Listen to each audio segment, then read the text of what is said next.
India में या किसी भी जगह पे जो कोर्ट होता है वो ये नहीं देखता है कि वो इस टाइम मिस यूनिवर्स बन गई है और उपासना सिंह के साथ उसका झगड़ा है।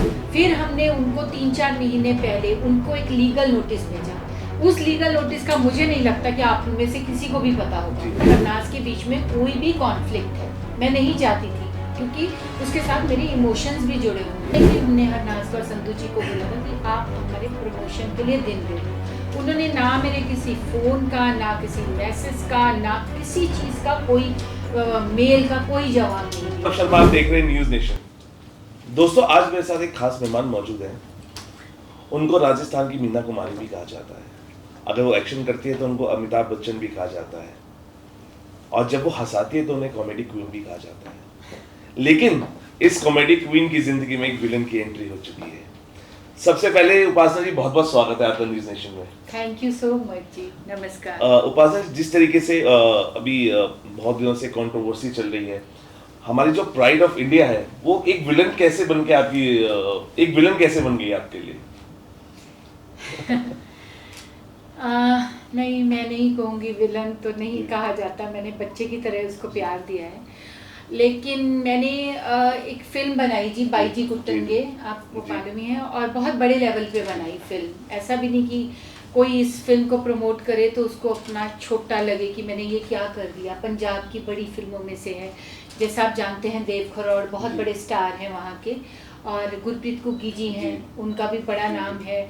फिर जो डायरेक्टर हैं हमारे समीप काम, वो पंजाब के बेस्ट डायरेक्टर्स में से माने जाते हैं। ये फर्स्ट टाइम पंजाब में एक्शन कॉमेडी फिल्म बनी है, और एक्शन में आप इस लाइन से हो, आपको पता कितना खर्चा होता है एक्शन कराने के लिए। साउथ से हमारे फाइट मास्टर आए थे, फाइटर्स आए थे, 3-3 कैमरों से शूट हुई। तो पंजाब की एक बड़ी फिल्म है, और इसमें मेरा बेटा नानक सिंह डेब्यू कर रहा है।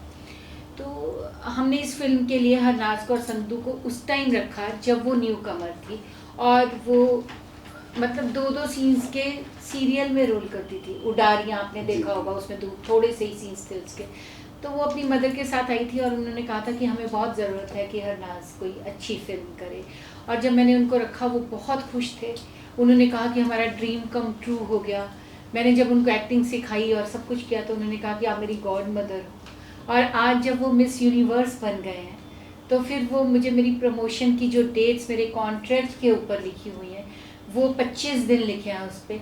तो वो 25 नहीं तो मैं उनसे भीख मांग रही हूँ, 5 दिन दे दो, वो भी नहीं दे रहे हैं। और कई लोग बोल रहे हैं मेरे को, मतलब जो उन्हीं की टीम, कि क्या ये कंट्रोवर्सी क्रिएट करके फिल्म के लिए आप वो कर रहे हैं। तो मैं उनको जवाब देना चाहती हूँ कि मेरी फिल्म को कंट्रोवर्सी की ज़रूरत नहीं है, क्योंकि मैंने इतनी खूबसूरत और इतनी बढ़िया कंटेंट की फिल्म बनाई है कि उसके लिए मुझे ये कंट्रोवर्सी नहीं चाहिए।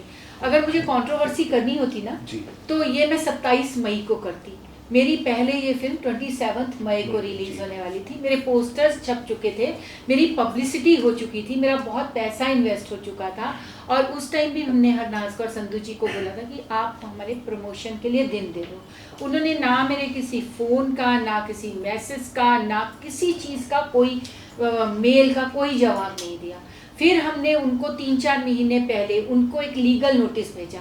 उस लीगल नोटिस का मुझे नहीं लगता कि आप में से किसी को भी पता होगा कि अगर मुझे वो करनी होती कंट्रोवर्सी क्रिएट तो मैं वो लीगल नोटिस लोगों को दिखाती कि ये देखो जी 27 मई को फिल्म रिलीज होने वाली है, ये लीगल नोटिस भेजा है, अभी तक नहीं। मैं 5 महीने तक वो छुपाती रही कि किसी को ये ना भनक पड़े कि मेरा और हरनाज के बीच में कोई भी कॉन्फ्लिक्ट है। मैं नहीं चाहती थी क्योंकि उसके साथ मेरे इमोशंस भी जुड़े हुए हैं उस लड़की के साथ।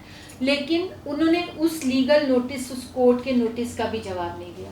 मैं कोर्ट जाना नहीं चाहती थी। मैंने उस नोटिस में ये लिखा था कि हरनाज, अगर आप मुझे अब भी डेट नहीं दोगे, मेरा बहुत नुकसान हो रहा है। मैं अपनी फिल्म की डेट भी 19 कर दी मैंने, 19 अगस्त। तो मेरा इतने, आपको पता है इतने पैसा इन्वेस्टमेंट के बाद उसके ऊपर कितना इंटरेस्ट है, आप ये देखिए। तो मैंने उसको बोला कि प्लीज़ तुम अब मेरे को डेट दे दो, लेकिन उसने उसका भी जवाब नहीं दिया।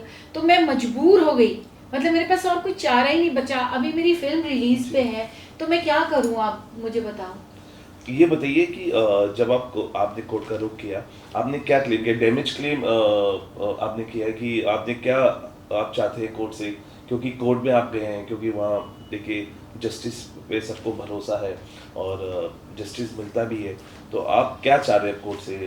हरनाज के लगे हैं कि व्हाट शुड जस्टिस किस तरीके से आना चाहिए? देखिए, हमारे इंडिया में या किसी भी जगह पे जो कोर्ट होता है वो ये नहीं देखता है कि वो इस टाइम मिस यूनिवर्स बन गई है और उपासना सिंह के साथ उसका झगड़ा है। जी अगर कोई मजदूर भी या कोई भी, वो सब इक्वल हैं, हम लोग सब, उनके लिए अमिताभ बच्चन, उपासना सिंह, हमारे प्राइम मिनिस्टर सब बराबर हैं कोर्ट के नज़र में। तो मैं चाहती हूँ कि मुझे जस्टिस मिले। मैंने कॉन्ट्रैक्ट सबसे पहले किया, तब वो हरनाज कौर संधू मिस यूनिवर्स नहीं थे, जी वो एक स्ट्रगलर लड़की थी। और उनको ये वाली बात अपने जो दूसरे किसी ने भी जो भी कॉन्ट्रैक्ट उनके साथ करता है उनको बताना चाहिए कि मैंने एक फिल्म की है और मुझे उसकी प्रमोशन करनी है और ये मेरा कॉन्ट्रैक्ट है। और आज तक, अभी तक भी जो मैंने केस किया है, मैंने नोटिस भेजा है, क्या उनके पास कोई टीम नहीं है? आज वो इतनी बड़ी पोजीशन पे है, उसके पास कितने सारे मैनेजर्स होंगे, कितनी बड़ी लीगल टीम होगी, कितना कुछ होगा। लेकिन क्या मैं इस काबिल भी नहीं कि आप, जिसने आपको स्टार्टिंग में हाथ पकड़ा, उसको आप एक वर्ड का जवाब यस और नो में भी दे सको? मेरी इतनी भी रिस्पेक्ट नहीं है। आज आप लोग मुझे इतने सालों से देख रहे हो, मैं 25-30 साल से इंडस्ट्री में काम कर रही हूँ, मैंने कभी कोर्ट नहीं देखा था, ना ही मैंने कभी पुलिस चौकी गई थी, और कोई भी लेडी जाना नहीं चाहती। तो उसकी मजबूरी होगी ना कि कोर्ट में और वो जाना। लेकिन वो मैं आप मुझे कुछ पूछते हो, ठीक है, आप मुझे फ़ोन करते हो, आप मुझे मैसेज करते हो, अगर मैं आपको नो भी बोल दूं तो भी आपकी रिस्पेक्ट रख रही हूँ, क्योंकि आपने मुझसे पूछा और मैंने यस बोलना तो दूर की बात, अगर मैं नो भी बोलूँ तो भी एक रिस्पेक्ट है। उसने मुझे इस काबिल भी नहीं समझा कि मैं ये इस काबिल भी है कि मैं इसको यस या नो में भी जवाब दे सकूँ। मतलब उसने मुझे इतना नीचा कर दिया, इतनी, मतलब मुझे इतनी शर्मिंदगी महसूस होने लग गई, मैं हाथ जोड़ने लग गई एक उस लड़की के आगे जो कभी मुझे बोलती थी कि आप मेरी गॉड मदर हो, आपने मुझे कितनी बड़ी फिल्म में चांस दे दिया है। तो वो हर्ट करता है। वो सिर्फ एज ए एक्ट्रेस मेरे साथ नहीं थी, सारी दुनिया को पता है, जो मुझे जानते हैं, मेरे रिलेटिव्स तक, वो हमारे घर में रहती थी आके, मुंबई, हाँ मुंबई रहती थी। मैंने उसको सब कुछ सिखाया। वो जब हरनाज आती थी तो नानक, मेरे बेटा जो है नानक सिंह, जो इस फिल्म में भी हीरो है, तो मैं उसका कमरा हरनाज को देती थी कि हरनाज, वो मुझे बोलता भी था, इतना प्यार क्यों करते हो, इतना प्यार हरनाज से, मेरे को कमरे से निकाल देते हो। वो कई बार मैं उसको बोलती थी मेरे पास आकर सो जाता, बोलता था नहीं मैं सोफे पे सोऊंगा। मतलब इतना उनकी भी अच्छी दोस्ती भी रही, बहुत कुछ। लेकिन अब मैंने ये नहीं सोचा था कि मैं, मतलब ये लड़की जो, मैं एयरपोर्ट पे जाती हूँ तो मेरे लिए कभी केक बना के लाती है कि मैंने अपने हाथ से बनाया है, कभी वो मेरे लिए, वहाँ मेरे पास भगवान की दया से सब लोग हैं घर में काम करने के लिए, तो कभी वो बोलती है आपको राजमा चावल पसंद है, मैं आपके लिए राजमा चावल बनाऊँगी। और वो लड़की, मतलब जिसके मैं ऐसे सारी चीज़ें घर की ऐसे खुली छोड़ देती थी कि हरनाज तुझे मेरी चीज़ों में से कोई भी चीज़ चाहिए, मेरी कोई ज्वेलरी, मेरे कोई कपड़े, कुछ चाहिए ना, वो सब तू लेके जा। मतलब वो रिलेशनशिप ऐसा वाला, वो जब सीन कर रही होती थी, हर एक को पता है हमारे यूनिट में, मैं वहाँ पीछे खड़ी रहती थी मॉनिटर पे कि कहीं इसके बाल तो नहीं खराब हो गए, कहीं इसकी लिपस्टिक तो ठीक है, इसका मेकअप ठीक है, इसके कपड़े ठीक हैं, ये शॉट ठीक दे रही है कि नहीं। ये प्रोड्यूसर्स नहीं करते हैं। It was a bother case for you, sir. हाँ, ये जो मैं नानक के लिए कर रही थी वो ही मैं हरनाज के लिए कर रही थी। मतलब इस हद तक जब एक इंसान करता है, चलो आप मेरी सारी चीज़ें भूल जाओ, मैंने कुछ किया नहीं किया, मैं गिना नहीं रही, उस टाइम मैं सोच भी नहीं सकती थी, हमारे घर में पार्टीज हो रही थी कि हमारा बच्चा जीता है और सब, चलो ये सब कुछ आप भूल जाओ। मेरे को जो उस टाइम मैंने किया था ना, वो मेरे को अब हर्ट कर रहा है कि मैंने ये किया ऐसा, चलो छोड़ो। लेकिन आप अगर एक प्रोफेशनल हो, आपने इस लाइन में अगर काम करना है, तो क्या पंजाबी लैंग्वेज की फिल्में आपके लिए अब इतनी छोटी हो गई कि आप बॉलीवुड हॉलीवुड को ही बड़ा समझने लग गए? वैसे आप बोलते हो अरे मैं पंजाबी हूँ, मुझे नाज है, और ये जब पंजाबी लोगों को पंजाबी फिल्म को प्रमोट करने का वक्त आ जाता है, तब हम लोग छोटे हो जाते हैं।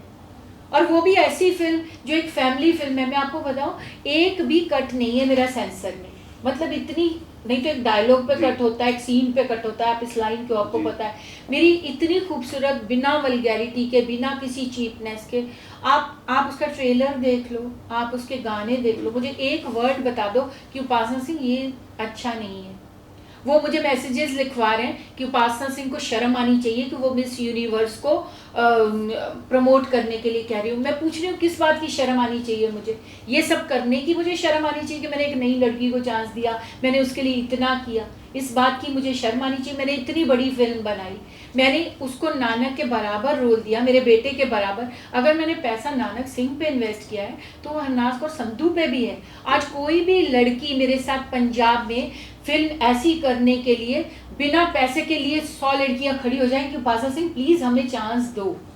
स्ट्रगलर इतनी लड़कियां हैं बेचारी, इतनी टैलेंटेड बच्चे हैं, इतने टैलेंटेड एक्टर्स हैं, सब चांस चाहते हैं इस टाइम, तो उसकी कोई कदर नहीं होनी चाहिए। पर्सनली देखिए, जब आप मिस यूनिवर्स का ताज पहनते हैं, बहुत सारी एक्ट्रेसेस है जो मिस यूनिवर्स रही हैं और उनकी सीधी एंट्री एक बॉलीवुड में, मेरा यही सवाल आपसे है कि उनको क्या ऐसा लग रहा है कि पंजाबी इंडस्ट्री के अंदर अगर मैं बोल दूंगी तो कहीं छोटी साबित ना हो जाऊं? क्या मैं बॉलीवुड में ही मेरी एंट्री होनी चाहिए थी? क्योंकि ऐसा जनरली हुआ है, जिन्होंने ताज पहना है उन्होंने बॉलीवुड में एंट्री की है। लेकिन उन्होंने पहले पंजाबी फिल्म नहीं की थी, उनको किसी ने साथ नहीं दिया हुआ था। वो जब बनी उसके बाद उनको जो प्रोड्यूसर्स ने काम दिया उन्होंने एक्सेप्ट किया। लेकिन ये तो वो हैं जिनको पहले से वो मिला है, चांस मिला है इतना बड़ा। और फिर क्या सिर्फ बॉलीवुड हॉलीवुड ही पड़ा है? आज तेलुगु तमिल फिल्में आप देखिए, रीजनल फिल्में, आज पंजाबी जो लोग हैं, पंजाबी का गाने जो है पंजाबी फिल्मों में आ रहे हैं। लोग पंजाबी गाना डालते हैं कि अरे हमारी फिल्म हिट हो जाएगी, ये गाना डाल दो।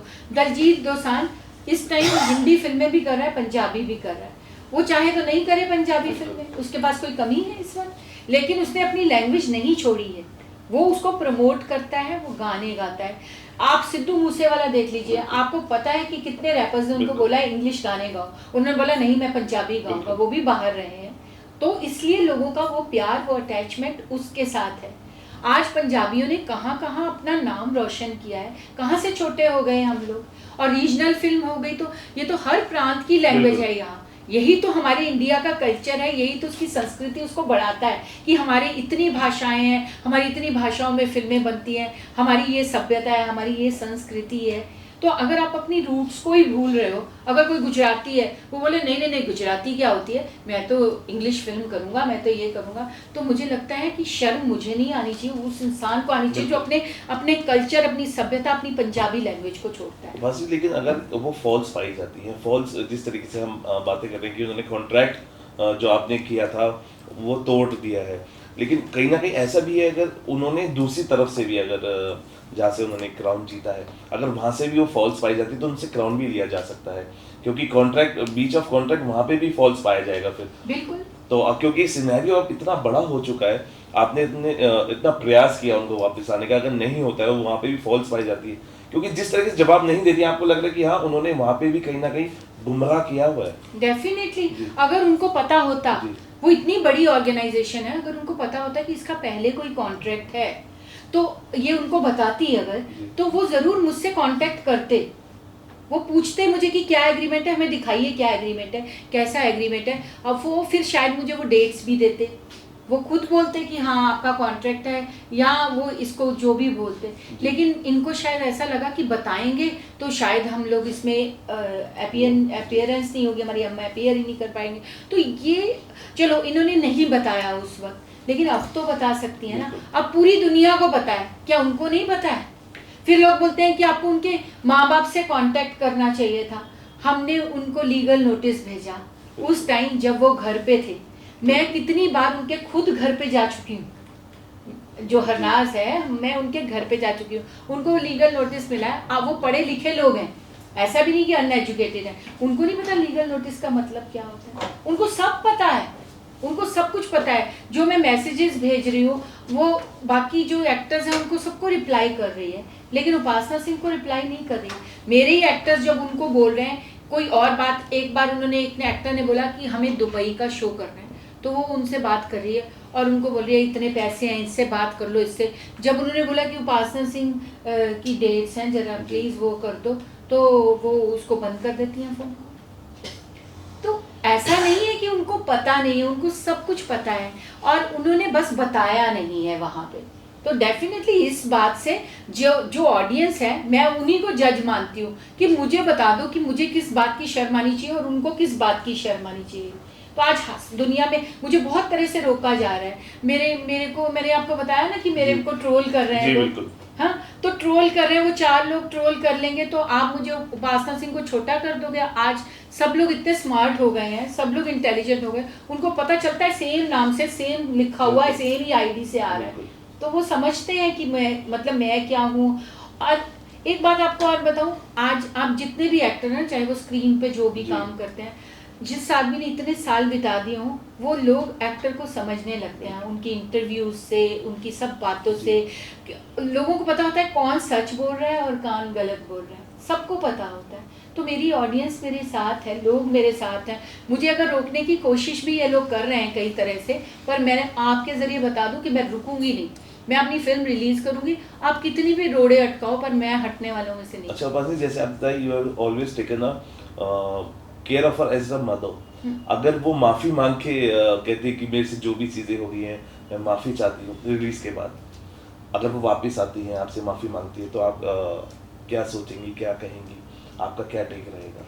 देखो, अगर वो रिलीज से पहले आती है तब तो मैं मानूंगी कि वो मेरे साथ खड़ी है। अगर 19 अगस्त के बाद वो आती है, मेरी 19 अगस्त को फिल्म रिलीज हो जाती है, वो सिर्फ टाइम ले रहे हैं, सिर्फ टाइम ले रहे हैं, तो फिर मैं क्या सोचूं कि वो मतलब मैं तो कुछ नहीं, मैं कोई ऐसे थोड़े कि मैंने उसको कुछ कह देना है या मैं गाली निकाल रही हूँ या मैं तो सिर्फ अपना हक मांग रही हूँ। तो फिर अगर उसके बाद आती है, मेरे पास उसके बाद भी एक फिल्म है 11 दिया पाओ 12, तो मैं उसको वो भी हाथ जोड़ के बोलूँगी खन्नास फिर चल, ये नहीं किया तो वो कर दे। तो मैं उसको वो भी रिक्वेस्ट करने वाली हूँ, अगली फिल्म के लिए भी रिक्वेस्ट करने वाली हूँ कि चलो ये नहीं अभी वो कर दे। पर मेरे को दिल में बहुत दुख लगता है कि एज प्रोफेशनल जो भी वो कर रही है वो बहुत गलत कर रही है। उसको इस टाइम मेरे साथ खड़े होना चाहिए और मेरे साथ उसको प्रमोशन करनी चाहिए, चाहे वो 5 दिन के लिए आ जाए, 25 दिन ना आए। पर फिर वो तकलीफ, अगर आपको जिस टाइम आपको ज़रूरत है उसकी, जब उसको ज़रूरत थी मैं खड़ी थी, जब मुझे उसकी ज़रूरत है तब वो खड़ी नहीं होगी, तो तकलीफ वो तो रहेगी ना। लेकिन अभी आ जाए मेरे लिए नानक, और उसमें कोई फ़र्क नहीं है, गले से लगाऊंगी उसको कि तुम आ गई कम से कम, मेरे को चलो मैं सब भूल गई, मैं सब माफ़ कर दूंगी। पर एक फ़ोन करने की इतनी तो मेरे को इतनी तो रिस्पेक्ट दो। उपासना जी, क्या वजह, आखिरी सवाल, क्या वजह हो सकती है? बिकॉज ऐसा भी हो सकता है कि जब उन्होंने मिस यूनिवर्स का ताज उनके पास आया, वो भी किसी बॉन्ड में है, लेकिन हाँ जाहिर सी बात है उनको बताना चाहिए, रिप्लाई करना चाहिए। लेकिन एक वजह, क्योंकि आपके इतनी क्लोज रही है, आपके घर आती जाती रही है, आपके घर रही है, आपको एक वजह क्या लगती है कि कहाँ पे ये सारी चीज़ें बिगड़ी है, और या कोई है जो ऐसा कोशिश हो रही है, या कहाँ बिगड़ रही है चीज़ें? Because you know her very closely. बिगड़ी तो है ही नहीं कभी, मतलब कभी मेरा उसके साथ, मैंने बताया ना, मैंने उसको कभी बच्चों से ऐसा समझा ही नहीं कि वो मेरी बच्ची नहीं है। कभी मैं तो हैरान हूँ कि ऐसा हुआ कैसे, कोई इंसान ऐसा हो सकता है। मेरे को मैं कई बार उठ के बैठ जाती हूँ रात को 2-2 बजे कई बार, तो मेरे नानक बोलता है कि नहीं अभी वो संभल गया है, वो बोलता है नहीं नहीं आपको ऐसे नहीं करना चाहिए। मतलब मैंने अपनी पूरी जर्नी में, अपनी पूरी लाइफ में ऐसा इंसान नहीं देखा। कोई हमें एक गिलास पानी भी पिलाता है ना, तो मैं बोलती हूँ इसने मुझे पानी पिलाया, गिलास एक गिलास। लेकिन मेरा उसके साथ कुछ भी नहीं बिगड़ा है आज तक। या तो मुझे मेरा कसूर बता दी कि उपासना जी ने मेरे साथ ये किया, उपासना जी ने मुझे गाली निकाली, उपासना जी ने मेरे को इतना मिसबिहेव, मुझे बताओ मैंने कहाँ गलत कर दिया, मुझे एक बार तो बताओ आप।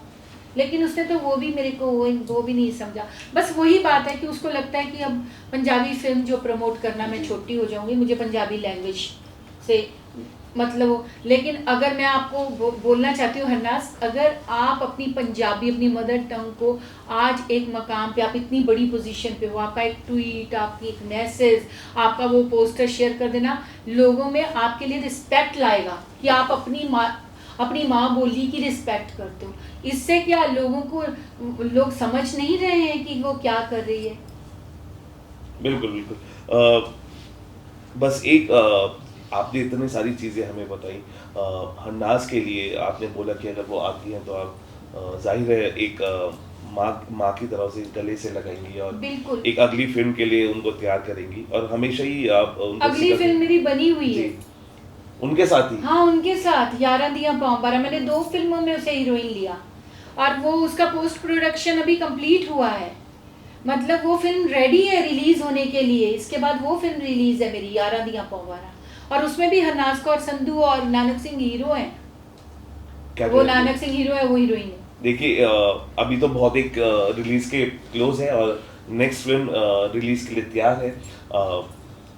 देखिए क्या कहना चाहेंगे, बिकॉज हमारा एक माध्यम है कि हम वहाँ तक बात पहुँचा पाए। हालांकि अभी तक हरनाज की तरफ से कोई कमेंट नहीं आए, लेकिन क्या कहना चाहेंगे मैम, एक ऐसी चीज़ जो आप वहाँ तक पहुँचाना चाहते हैं एक मैसेज के तौर पे?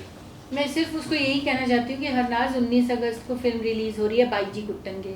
अगर आप मेरी सारी फीलिंग्स भूल गई हैं, सब कुछ भूल जाएं, कोई बात नहीं, लेकिन अपने प्रोफेशन को मत भूलिए। अगर आप इस टाइम मेरे साथ ऐसा करेंगी तो सबका विश्वास आप पे से टूट जाएगा। सो प्लीज़ आ जाइए, वो 5 दिन दे दीजिए। Thank you talking to us Upasana ji. तो ये थी उपासना जी हमारे साथ, जिन्होंने बताया कि अभी तक चाहे फ़ोन्स हैं, मेल्स हैं या मैसेजेस हैं, अभी तक हरनाज का कोई संदेश नहीं आया। उन्होंने उनको कई बार ट्राई किया, लेकिन वहाँ तक ऐसा कोई जवाब नहीं आया। और वो प्रमोशंस के लिए भी उन्होंने कहा कि 5 दिन दे दिया जाए, लेकिन अभी हरनाज की तरफ से कमेंट्स आने बाकी है। उपासना जी ने अपनी बात रखी और सारी बातें जायज़ भी थी। और अगर हरनाज को ऐसा लगता है कि उनकी तरफ से कोई ऐसी चीज़ है जो उनको रोक रही है प्रमोशन से, तो वो भी आके बताएं, उनसे बात करें पूरी टीम के साथ। टीम में इतने सारे मेंबर्स होते हैं, कोई टीम मेंबर आके बात कर सकता है। अगर आपको ऐसा लग रहा है कि आप बात नहीं कर सकते, मैं आपको इसमें टोकूंगी एक बात के लिए कि जिनको वो बोलती थी कि जी। मेरा ड्रीम कम ट्रू हो गया समीर कांत जी के साथ काम करना, इतनी बड़ी बड़ी मूवीज करी है समीर हाँ, कांत और सब लोगों की इतनी रिस्पेक्ट है जी। उनके लिए, तो वो उन्होंने भी मैसेज लिखा, फ़ोन किया ओह। हरनाज जी को, उन्होंने उनके भी मैसेज का जवाब नहीं दिया, उनका फ़ोन भी नहीं उठाया उन्होंने। सॉरी, मैं आपको जी, बीच नहीं, में no, ना, no. मतलब हर इंसान कोशिश कर रहा है मेरी तरफ से कि जैसे ही मेरी बात आती है उसी टाइम वो फ़ोन को या तो डिस्कनेक्ट करती हैं, या वो जो रिप्लाई कर रही होती हैं या इंस्टा पे होती हैं, फेसबुक, वो मेरे बारे में जब से ही बात स्टार्ट होती है वो ख़त्म कर देती हैं। नाजी, हम तो यही कहना चाहेंगे, अगर आप हमारे माध्यम से भी अगर हम उपासना जी तक आपकी बात ले जा सकते हैं, न्यूज़ नेशन को अगर आप कांटेक्ट करके ये भी बता सकते हैं कि यस, आप उपासना जी बहुत हमेशा अवेलेबल आपके लिए रही हैं, हमेशा सबके लिए रही है। अगर कोई ऐसी बात है जिससे हम आपको उपासना जी से कनेक्ट कर पाए, तो हम भी आपके लिए ओपन है। आप आइए, अगर हम पहुँचा सकते हैं आपकी बात या उपासना जी से कनेक्ट करा सकते हैं। फिलहाल आपके कमेंट का इंतजार है हरनाज जी, आप आइए, सामने आइए, बताइए आखिर जो चीज़ें हैं वो किस घड़ी में आपके लिए इतनी प्रॉब्लम्स हो रही हैं कि आप इसको प्रमोट नहीं कर पा रही है। फिलहाल न्यूज़ नेशन में अभी के लिए इतना ही। आप देखते रहिए न्यूज़ नेशन। आ जाओ भाई। Thank you.